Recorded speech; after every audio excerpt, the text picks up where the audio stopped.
Hey everyone, and welcome to The Explainer. We've all absolutely been there, haven't we? You're lying in bed, it's midnight in the dead of January, and suddenly the house goes quiet. Like, too quiet. Your furnace just died. Or maybe it's a sweltering July afternoon, and your air conditioner just starts blowing out hot air. There's no way around it. It is a universal homeowner dread. But today, we're going to transform that panic into power. In this explainer, we're equipping you with actionable, clear rules to survive HVAC chaos. By the time we wrap up, you'll know exactly how your climate control system works, when to repair it, and most importantly, how to protect your wallet. Okay, let's dive right into this. Here is our agenda for today. We'll start with the Indianapolis Climate Challenge, then break down exactly what goes wrong inside these units, give you the rules for HVAC survival, navigate those tricky costs and lifespans, and finally look at the professional service process. Section 1. The Indianapolis Climate Challenge. To really understand how to protect your home's heating and cooling, we need to look at an environment that pushes equipment to its absolute breaking point. We're using Indianapolis as our ultimate case study here. It's a humid continental climate zone. On one side, you've got this brutal summer heat combined with thick humidity that forces air conditioners to run these incredibly long cycles, severely stressing the compressors. Flip to the other side, winters where temperatures regularly plunge below 20 degrees, forcing furnaces to run at their absolute maximum capacity. Add in the constant freeze-thaw cycles battering the outdoor units, and you've got a perfect recipe for rapid wear and tear. But it's not just the extreme weather. What's really fascinating here is how local geography and aging infrastructure secretly sabotage brand new equipment. Take homes built before 1980. They often have incredibly undersized ductwork.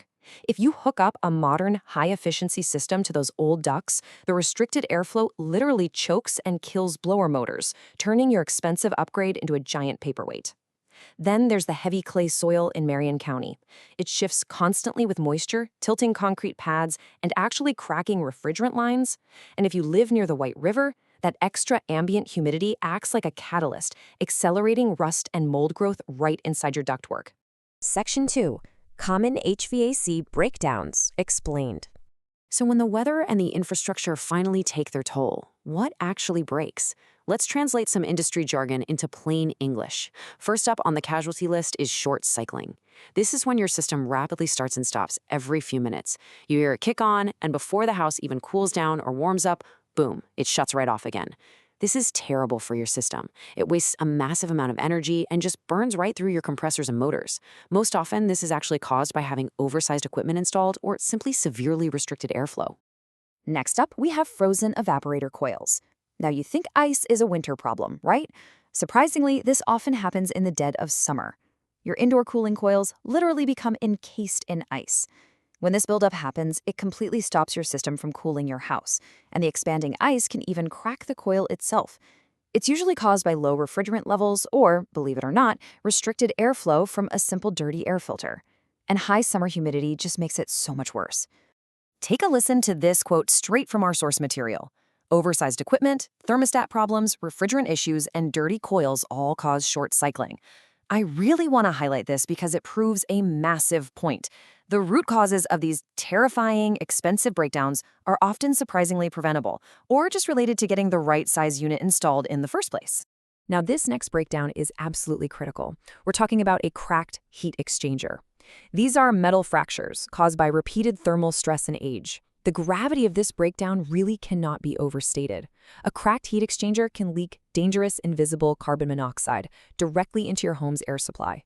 If a technician shows you this issue, maybe with a combustion analyzer or a camera, it requires an immediate furnace replacement for your family's safety. No cutting corners on that one.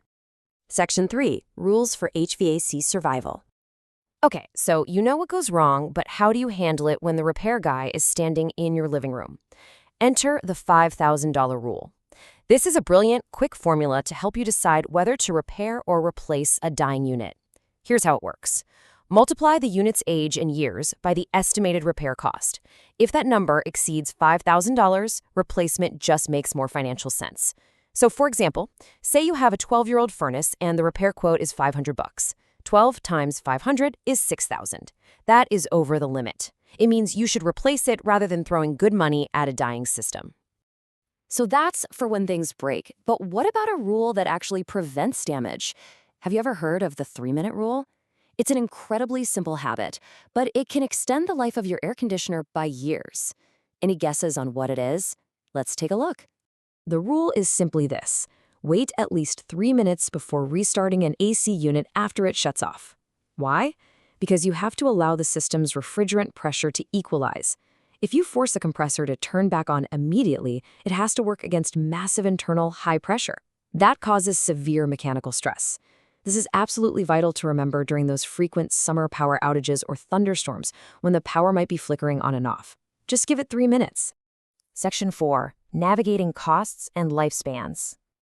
All right, let's talk numbers, because this brilliantly illustrates what you're actually up against. Let's look at typical replacement costs for a standard 2,000 square foot home. Standard efficiency equipment is going to run you somewhere between $5,500 and $10,000. Step up to high efficiency, and you're looking at $8,000 to $13,000. Need brand new ductwork? Add another $3,000 to $6,000. But here is a massive pro tip from the data. If you replace an air conditioner and furnace at the exact same time, you actually save 20 to 30% on labor costs, and the whole system runs far more efficiently. Now, if those high efficiency numbers just made you wince, check this out. Surprising financial relief is actually available. Through the Federal Inflation Reduction Act, you can get tax credits up to $2,000 for qualifying heat pumps, and up to $1,200 for high-efficiency ACs and furnaces. This really takes the sting out of those upfront upgrade costs and makes the high-efficiency choice so much more accessible. So let's see how all this builds into the overall timeline of your equipment. This is the journey of an HVAC system aging through the seasons. Look at year 12 right here. This is the critical milestone where you really need to start planning and setting funds aside. By year 15, heat pumps, which, remember, run all year long, typically reach the end of their lifespan. Around year 18, standard air conditioners follow suit, and by year 22, even the sturdiest furnaces are usually totally done. Knowing this timeline means you're never caught off guard. Section 5. The professional service process. When you do hit that inevitable breakdown, what should an honest, professional repair process look like behind the curtain? Our source material points to Reliance HVAC Indianapolis as a great benchmark.